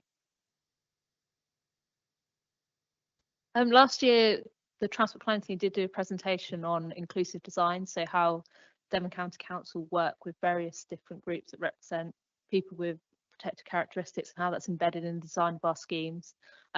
Obviously, recognising that we've got quite a different committee here now, would members like us to repeat that? We could do that as a separate session, or we could do it as an item at a future HATOC.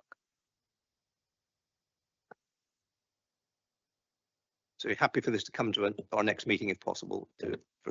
Yes, Chair.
Sorry, can I propose myself?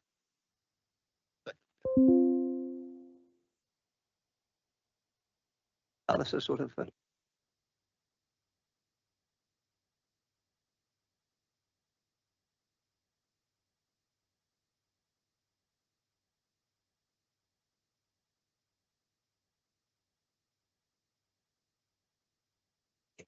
Vote in each one in order then? Oh, it's just one, do we only have one position on this? We only have one. We definitely only,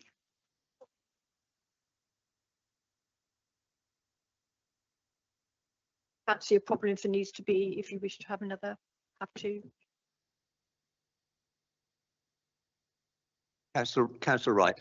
Sorry, just to clarify, did you also say that the position, there could be a sub? That's what I was asking. We weren't clear about the response. We haven't had one in the past, but I can't see why it wouldn't be going forward. It makes sense. Right. Can I just ask, does Exeter City Council have a representative on the bus forum, just county? So we have 3 nominations. We have 1 post to award. And if need be, I would suggest you might want to make the second highest voted person a substitute for the first, if the first isn't able to attend. Right? So you'll be voting on each one for or against or abstaining, and the one with the highest total of the 3 will be the one appointed. Is that? You're voting 3 times. You're voting on each one, or do you wish to do with 3, or do you wish to vote for? You can't wish to do it separately or all together. All right, separate. All right. So we'll stop. We'll do it. Vote what? Yes, yes. Double expire. All those in favour of Councillor Stevens, please show. That's 5. Right. All those in favour of Councillor Wright, please show. You can vote for yourself.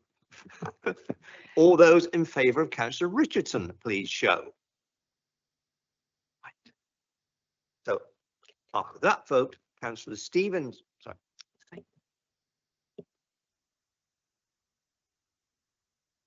No substitute, right. They've looked at the terms of reference. There is only 1 and no substitute. Under our system here, Councillor Neil Stevens has been appointed to sit on the Stakeholders and Bus Forum. Thank you.